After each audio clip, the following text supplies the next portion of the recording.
Greetings, YouTube. This is Holly Sterling, New York certified hypnotist, and this is the Mermaid Princess Hypnoblog. Today's topic will be spirit animals, totem animals, power animals, whatever you want to call them animals.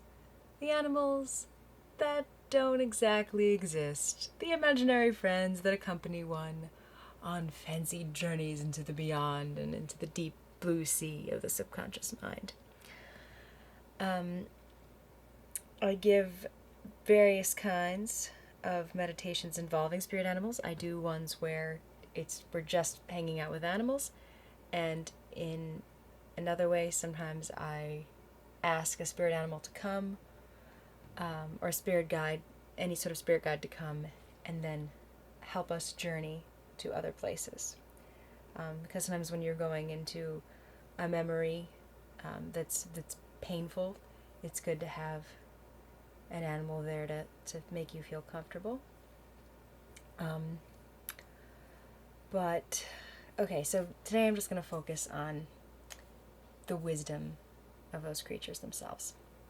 Now, some people believe that they are literally real spirits that accompany us, not only through our dreams, but through life and through death, and on and on and on. And there are some people who think that the whole thing is silly and dumb, and that's okay too. But I think that it doesn't matter whether they're real or they're not real.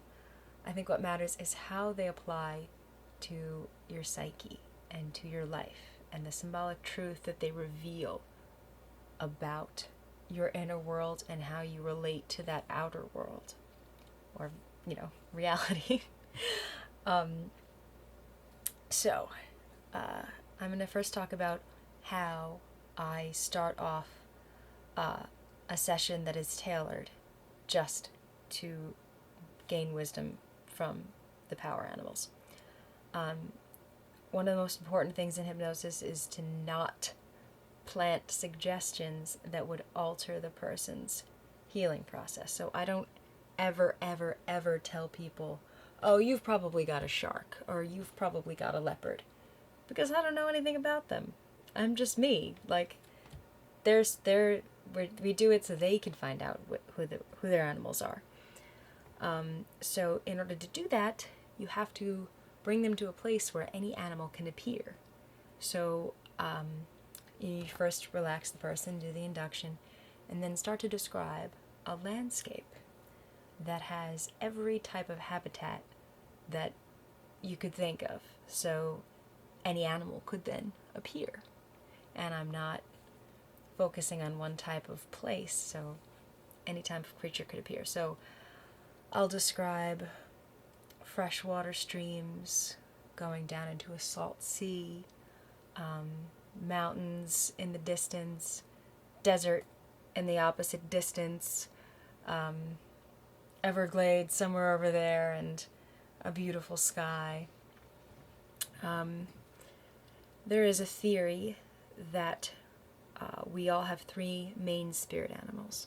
We've got one that swims in the water, one that sort of stays on land or the horizon, and then one that flies in the air. And they correspond to different aspects of our life. So the one in the water, deeper aspects of ourselves, the one on land, whatever. I don't know if this is true, but I feel like it's a good thing to let people know about, because then it makes them start thinking about more than one animal. And why is it bad to just think you have one? Well, regardless of whether it's real or imaginary, is if you think you've only got one spirit animal, then you sort of get locked into thinking, oh, I'm this. I've noticed that with people who are very excited about astrological signs. Don't you just love those people? Oh, I can't do that, I'm a Leo. Or I can't be organized, I'm a Pisces. And that's silly. So we all have many different aspects of ourselves. And that's why people tend to see more than one animal, because we have a rich inner life. So, once I've described the landscape and the animals come, what happens after that? They first like to just hang out and be in your presence and get petted. And this is the part where the distractions sometimes take over and you just want to like pet the bunny rabbit and nothing productive or therapeutic gets done at all, but you have a nice time. So I try to nudge clients into saying, okay, why is the rabbit here? And sometimes people don't want to say, or they pretend that the animal doesn't want to talk, or doesn't want to give up its wisdom, or doesn't want to let us know why it's come.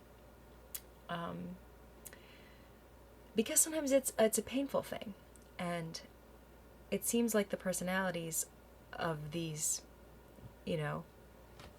beings are very sweet and gentle and loving, and they are reluctant to talk about painful things, because they don't want to disturb you, they don't want to hurt you. They want to start off by saying, hey, I really love you, I really care about you, and I'm really connected to you, because that's the way it feels. That's the most fun part of giving spirit animal meditations, is seeing the person's joy when they go, oh my God, it's an eagle, or it's this, or it's that. It just feels really sacred and great. But anyway, so when the animal first comes and you've acclimated to each other, and I start to nudge the person, hey, so why has this animal come to you? There's that reluctance, and then eventually, if the person is brave enough to hear the message comes. So let's pretend a monkey has come to you, and it's really fun and it's jumping around. And the monkey finally gives up its message. Maybe it's so fun and active and social because you're not being fun and active and social. And the monkey has come to remind you to go out and stop looking at the computer and be with your family group, or go out and have fun at parties with people you don't know, or spend time with romantic partners, or whatever. So sometimes the animals have come to tell us to do the opposite of what we've been doing, or to encourage us to keep doing what we are doing.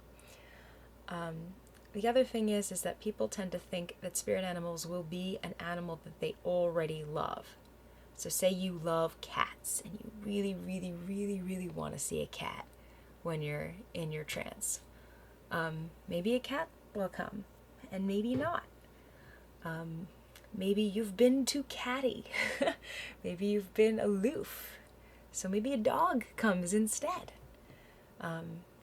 Maybe an animal that you don't like will come. For instance, like an aspect of yourself that you've ignored or you've neglected will come.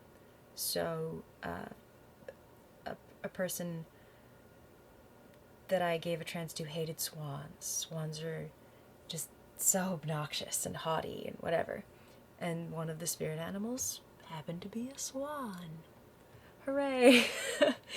But there was no ill will between the person and the swan, because the person was a very beautiful and elegant and graceful person, and was maybe thinking that that's bad to be, maybe it's vain or egotistical to act that way.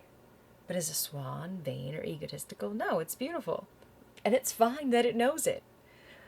So that aspect of the self, of maybe letting go of feeling guilty about being happy, to being enjoying one's beauty. Or the opposite of the person that loves cats, the person that hates cats. Maybe the cat is an aspect of your feminine self that you've been neglecting, or whatever. So I think I'm going to talk a little bit about my two of my spirit animals and how they relate to a theme in terms of most of my clients that see the animals. So there tends to be two main types. The animal that allows you to interact with other people on a regular basis, and the animal that really represents your deep inner self that you can't show all the time. And I know this kind of sounds like contradiction, like the animals are who we are, but there's this animal that helps us pretend to be somebody that we're not.